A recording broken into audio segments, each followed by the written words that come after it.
DSCP scope क्या होता है, लाइक हम क्या करते हैं, हमने नेटवर्किंग में पढ़ा है कि हम डीएससीपी जब असाइन करते हैं, डीएससीपी कॉन्फ़िगर करते हैं तो सारे सिस्टम में अपने आप आईपी मिलने लगती है। बट हमें कैसे पता चलेगा कौन से सिस्टम को कौन सी आईपी मिली है या कौन सी आईपी रिजर्व्ड है, कौन सी आईपी या कौन सा रेंज जो है वो डीएससीपी के लिए डिफाइंड है, कौन सा रेंज स्टैटिक के लिए डिफाइंड है। तो ये हम सर्वर में भी मैनुअली खुद से डीएससीपी स्कोप बना के कर सकते हैं और मल्टीपल स्कोप्स हम बना सकते हैं। ठीक है, स्कोप में आपको ऑप्शन क्या मिलेगा, जितने भी पीसी पे ऑटोमेटिकली डीएससीपी आईपी असाइन करेगा उनका सारा डिटेल आपको दिखेगा कि कौन कौन से पीसी पे कौन कौन सा आईपी एड्रेस असाइन हुआ है।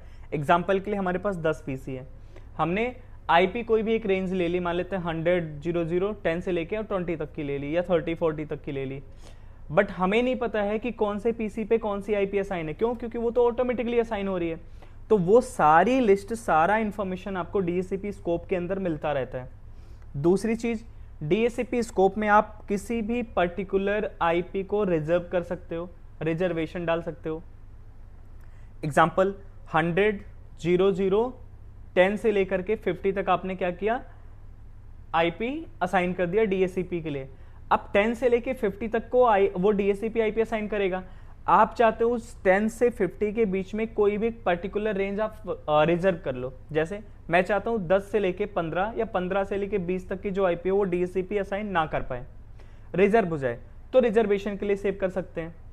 डिटेल हमें दिखती रहती है, मल्टीपल स्कोप्स हम बना सकते हैं इसमें। ठीक है, तो सबसे पहले हमें क्या करना पड़ेगा, डीएससीपी का रोल एंड फीचर इंस्टॉल करना पड़ेगा और देन जाकर के हम क्या करेंगे, डीएससीपी स्कोप बनाएंगे। ठीक है, तो सबसे पहले कहां चलना है, हमें ऐड रोल एंड फीचर पे चलना है। नेक्स्ट, और डीएससीपी सर्वर पे जाना है, click add role and feature, continue, next. Simple way में कहें कि कभी भी आपको कोई भी चीज चाहिए, एग्जांपल के लिए कोई भी आपको सर्विस चाहिए, कोई भी आपको पॉलिसी लगानी है, so you have to first install that feature. आपको डीएससीपी अगर बनाना है, डीएससीपी स्कोप बनाना है, डीएससीपी पहले इंस्टॉल करना पड़ेगा, उसके रोल एंड फीचर को इंस्टॉल करना पड़ेगा। ठीक है, बिटलॉकर इसमें बाय डिफॉल्ट नहीं चलेगा, बिटलॉकर को आपको पहले बिटलॉकर के रोल एंड फीचर को इंस्टॉल करना पड़ेगा। तो हर एक रोल एंड फीचर को आपको पहले इसमें इंस्टॉल करना पड़ेगा।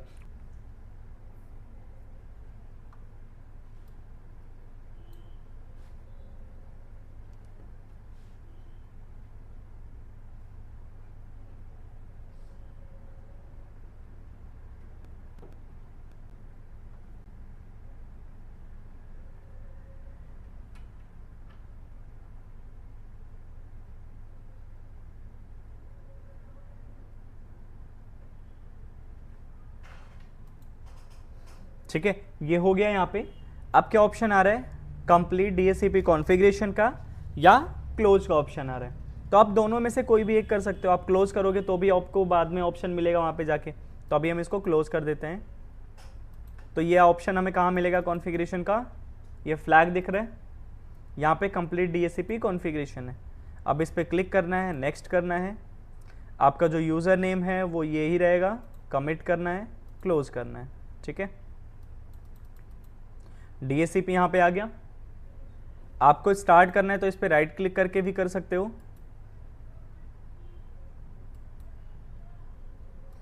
ठीक है, इस पर क्लिक किया, यहाँ पे आ रहा है ना डीएससीपी मैनेजर, तो डीएससीपी मैनेजर पे जाके आप कर सकते हो इसको। अदरवाइज सबसे इजी आपके लिए है कि आप टूल्स में जाओगे, ये टूल्स दिख रहा है, इस टूल्स में आपको डीएससीपी दिख रहा है ना, डीएससीपी पे क्लिक करना है और इसको फुल स्क्रीन में कर लो। अभी यहाँ पे डीएससीपी देखो, हम डीएससीपी क्या है, एक प्रोटोकॉल है हमारा जो ऑटोमेटिकली आईपी असाइन करता है। सबको पता है, हमने नेटवर्किंग पढ़ा है, कौन से लेयर पे काम करता है, कैसे काम करता है, इसका प्रोसेस क्या होता है, डोरा प्रोसेस है, डोरा प्रोसेस कैसे काम करता है, ये सारी चीजें हमने ऑलरेडी नेटवर्किंग में पढ़ रखी है। ठीक है, यहाँ पे डीएससीपी हमें मिल रहा है और उसमें दो चीजें मिल रही है, IPv4 और IPv6, क्योंकि डीएससीपी दोनों के लिए एप्लीकेबल है, IPv4 के लिए भी और 6 के लिए भी। अगर आप IPv4 यूज करो तो आप IPv4 पे कॉन्फ़िगरेशन करोगे, आप 6 यूज करो तो 6 के लिए कॉन्फ़िगरेशन करना। सो अभी हम कौन सा कर रहे हैं, IPv4 कर रहे हैं, तो हम IPv4 पे कॉन्फ़िगरेशन करेंगे। ठीक है, तो सबसे पहले क्या करेंगे, देखो यहाँ पे ग्रीन डॉट आ रहा है, ये ग्रीन टिक बना हुआ है ना। अगर ये ग्रीन ना हो, इन केस आपके सिचुएशन में ये अगर रेड होगा, लाइक क्रॉस का सिंबल होगा, तो वो मे बी अनऑथोराइज होगा। तो आपको क्या करना है, इस पर राइट क्लिक करना, और यहाँ पे अथोराइज का ऑप्शन नहीं आ रहा है ना, अनऑथोराइज आ रहा है, आपके सिचुएशन में अथोराइज आएगा। तो अगर ग्रीन है इसका मतलब पहले से वो अथोराइज है, और अगर वो ब्लैक है, सॉरी रेड है, मतलब वो अनऑथोराइज है। तो अनऑथोराइज है तो अथोराइज कर दो, अथोराइज करना ही, हम उसको अनऑथोराइज करेंगे नहीं। तो इसी पे कंटिन्यू करते हैं अभी हम IPv4 के साथ, ठीक है। ये जो हमारा ऑलरेडी अथोराइज है, ग्रीन आ रहा है, प्रॉपर चेक मार्क है, तो अथोराइज है। हम क्या करेंगे, इस पे राइट क्लिक करेंगे, तो देखो यहाँ पे कुछ ऑप्शंस खुल रहे हैं। आप राइट क्लिक करोगे मतलब इस पे ड्रॉप डाउन पे क्लिक कर सकते हो, तो कुछ ऑप्शन आ रहे हैं, server option, policies option and filter option. यहाँ पे आपको क्या ऑप्शन मिल रहा है, न्यू स्कोप का। जब आप राइट क्लिक करोगे तो आपको क्या करना है, राइट क्लिक करके न्यू स्कोप पे जाना है। न्यू स्कोप, क्योंकि हमें क्या करना है, स्कोप बनाना है, तो हम सिर्फ स्कोप वाले पे देखेंगे। तो यहाँ पे न्यू स्कोप पे क्लिक करेंगे तो कुछ ऐसा खुलेगा। नेक्स्ट, और स्कोप का नाम क्या देना चाहते हो आप, मल्टीपल स्कोप बनाना है तो आप अपने अकॉर्डिंग कोई भी एक सेट कर सकते हो। अभी हम माई स्कोप नाम दे देते हैं, ठीक है। डिस्क्रिप्शन में आप डाल सकते हो अपनी आईपी की रेंज, कि इस वाले स्कोप में हम कौन से रेंज की आईपी यूज करने वाला है। Like you have multiple options, you have multiple IPs, then you can create multiple scopes. आप अगर मल्टीपल स्कोप बनाओगे तो उसके लिए अलग अलग रेंज डालोगे। तो यहाँ पे हम अपनी रेंज देख लेते हैं क्या है। तो हमने आईपी जो लिए 100 के रेंज के लिए, 100 में हमें 50 आईपी लेनी है, 100 आईपी लेनी है, कोई भी एक रेंज असाइन करनी है।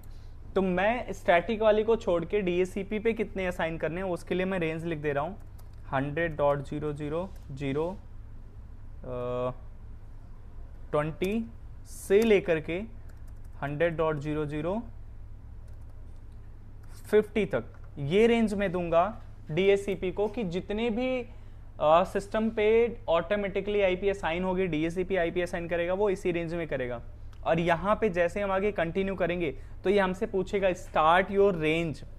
हमने जैसे वहां पे लिखा है ना डिस्क्रिप्शन में, वो इट्स फॉर माई इंफॉर्मेशन। तो स्टार्ट आईपी में यहाँ पे क्या लिखना है 100.0.0.10, मतलब आप DHCP के लिए जो रेंज देने चाहते हो उसकी रेंज कहां से स्टार्ट होगी, 10 से, कहां एंड होगी 50 पे, हमने वहां पे 20 लिखा था तो 20 पे, ठीक है। अब आता है लेंथ। देखो लेंथ क्या है, इस क्लास का डिफॉल्ट सबनेट मास्क क्या है, ये क्लास एक ही आईपी है, तो बाय डिफॉल्ट इसका सबनेट मास्क होगा 255.255.0.0.0, मतलब इसका प्रीफिक्स क्या आएगा 8 आएगा। तो इसकी लेंथ क्या आ रही है 8 आ रही है। अगर आप सबनेटिंग करना चाहते हो तो अपने अकॉर्डिंग इसकी लेंथ को क्या कर सकते हो, चेंज कर सकते हो। मतलब आपको एक लिमिटेड आईपी चाहिए, पर्टिकुलर रेंज चाहिए, तो आप इसमें क्या कर सकते हो, सबनेटिंग भी कर सकते हो। तो सबनेटिंग करोगे, यहाँ लेंथ जैसे ही चेंज करोगे आप तो उसकी सबनेटिंग होती रहेगी वैसे ही अपने अकॉर्डिंग, ठीक है। बाय डिफॉल्ट सबनेट मास्क आ रहा है, ठीक है। तो इसको हमें अभी 8 पे ही रखना है, हम 8 ही कर देते हैं, हम इसको 8 कर देते हैं, तो अपने आप ही इसका डिफॉल्ट सबनेट मास्क आ जाएगा। नेक्स्ट करेंगे। अब नेक्स्ट करने पे आ रहा है एक्सक्लूजन एंड डिले।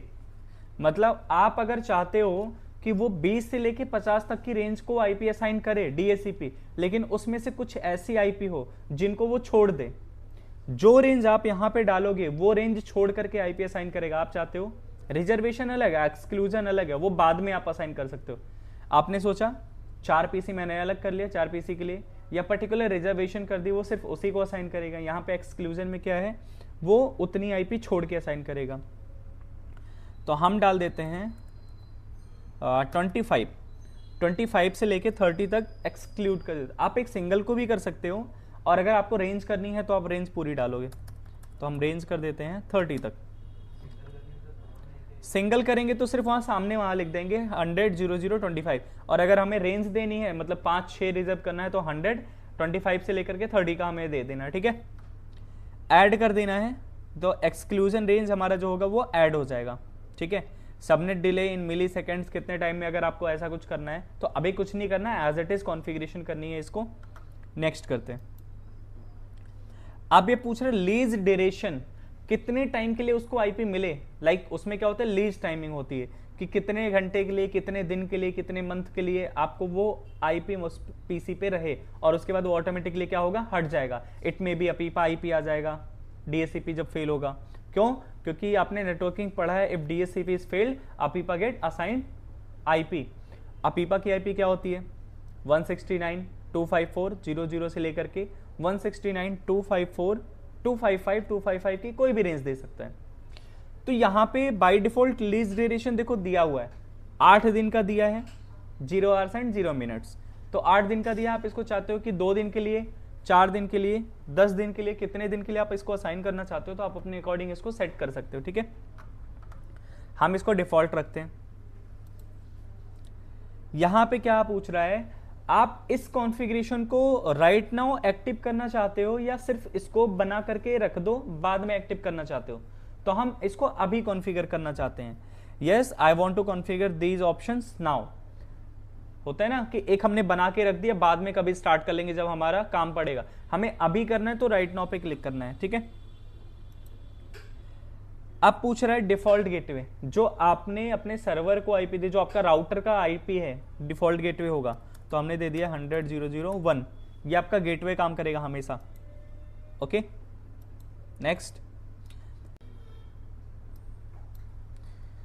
ठीक है, सो वहां से हमने नेक्स्ट किया तो हमारे पास ऑप्शन है domain name and server name. Server name हमारा सभी को पता, हमने डोमेन नेम क्या डाला है, डोमेन नेम हमने एक नाम बना लिया saurabh.com। अब सर्वर नेम क्या होगा, सर्वर नेम होता है हमारा जो कंप्यूटर का नेम होता है, और कंप्यूटर नेम हमें कहां पे दिखेगा, तो हम चल के अपने सर्वर मैनेजर में और लोकल सर्वर में जाएंगे तो हमें अपने कंप्यूटर का नाम दिख जाएगा। ये हमारे कंप्यूटर का नाम है,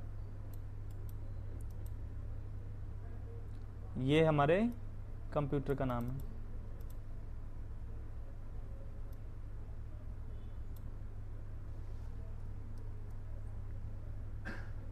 इसको हम कर लेंगे कॉपी। ठीक है, इसको कॉपी करने के बाद इसी को हमें वहां पे पेस्ट करना है। सर्वर नेम हमारा ये है, इसको पेस्ट करेंगे। जैसे ही रिजॉल्व करेंगे देखो अपने आप आईपी आ जाएगी, मतलब ये आपको बता देगा उस सर्वर में ये वाली आईपी असाइंड है। अगर आपने वहां पे 100 का 10 दिया होता तो ऑटोमेटिक इसकी आईपी आ जाती है 100 का 10। ठीक है, आप इसमें मल्टीपल ऐड करना चाहते हो, ये तो हमारे डीसी, हमने एक डीसी बना रखा है, उसकी आईपी है, मतलब मेन सर्वर की आईपी है। तो डोमेन में आपको पता है डोमेन वाली आईपी, डोमेन नेम डालना है, और सर्वर नेम में आपको अपने कंप्यूटर का नेम डालना है। ये आप चेक कर सकते हो sysdm.cpl, विंडो प्लस आर करोगे रन कमांड पे जाकर के sysdm.cpl, वहां पे भी आपको ये मिल जाएगा। ठीक है, नेक्स्ट करना है, और सर्वर नेम ऑलरेडी हमने वहां पे कॉपी किया था, तो सर्वर नेम हमारा रिजॉल्व करेंगे फिर से वो दिख जाएगा। ये नेटबायो सर्वर वैसे होता है, आपने जो .com करके वहां पे बनाया है, तो अभी इसको हम सीधा ऐसे ही फिनिश कर लेते हैं। ठीक है, यहां पे आ गया, जैसे आपने इस पर क्लिक किया देखो ये भी चल रहा है ना, इस पर थोड़ा सा टाइम लेगा ये। यहां से आप इसको क्या करो, रिफ्रेश कर लो, 1-2 बार रिफ्रेश करोगे तो ये आ जाएगा। वहां पे ग्रीन आ रहा, ब्लू आ रहा था ना, तो आप इसको रिफ्रेश करोगे फिर से ये आपका आ जाएगा। तो आपको इतने सारे ऑप्शन मिल रहे हैं सर्वर के, स्कोप के।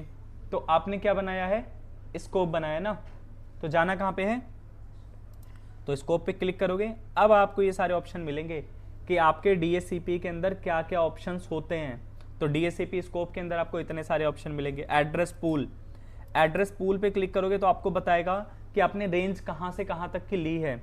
आपने 20 से 30 तक की रेंज ली है, पूरी रेंज आईपी असाइन करने के लिए, और उसमें से आपने एक्सक्लूड भी कर दिया है इतनी आईपी को। कौन सी, 125 से लेकर के 130 तक का आपने उसको एक्सक्लूड कर दिया है।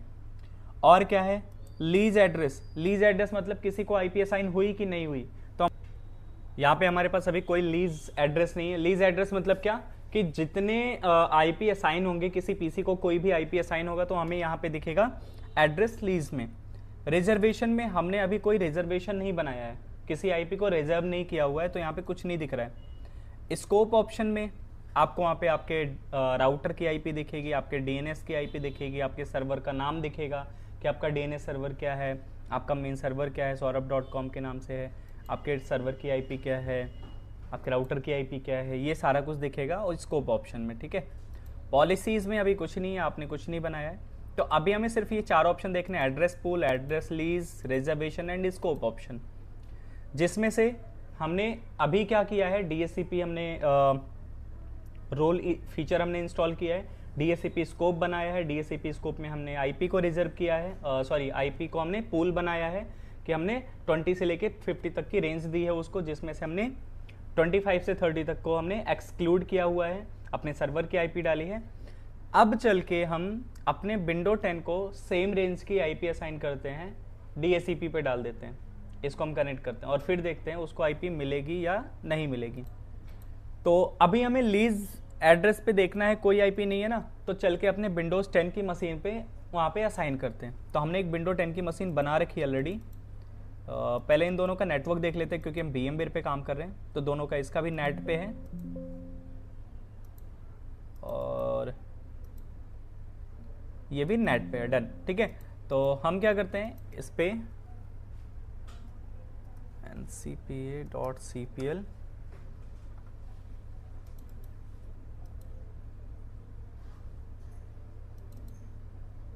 यहाँ पे आईपी बाय डिफ़ॉल्ट क्या आ रही है, कुछ नहीं आ रही है। डीएससीपी पे कौन सी आईपी आ रही है, यहाँ से देख लेते हैं।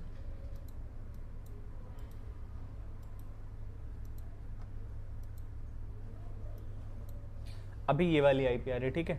तो हमें क्या करना है, इसको ब्रिज पे डाल के जो हम अपने फिजिकल मशीन पे इसकी आईपी देख सकते हैं। तो मैं अभी इसको क्या करता हूँ, ब्रिज पे डाल देता हूँ एक बार।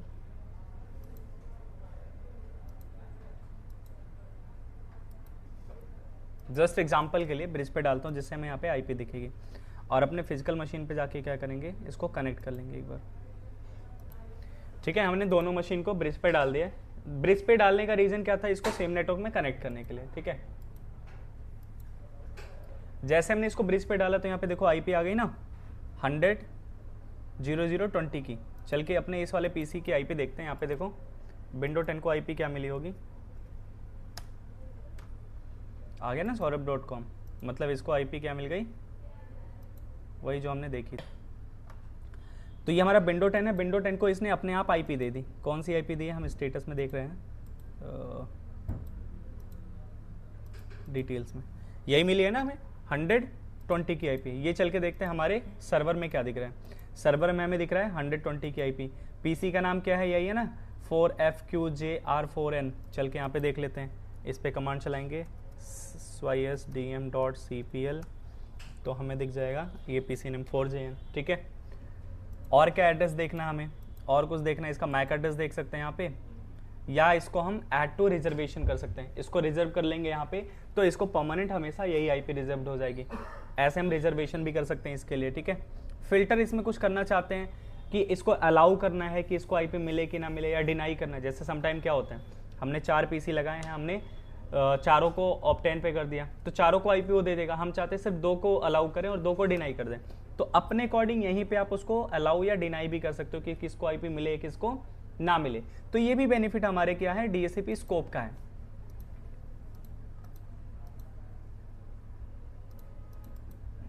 ठीक है, कितने टाइम पे मिला है ये भी दिखा रहा है।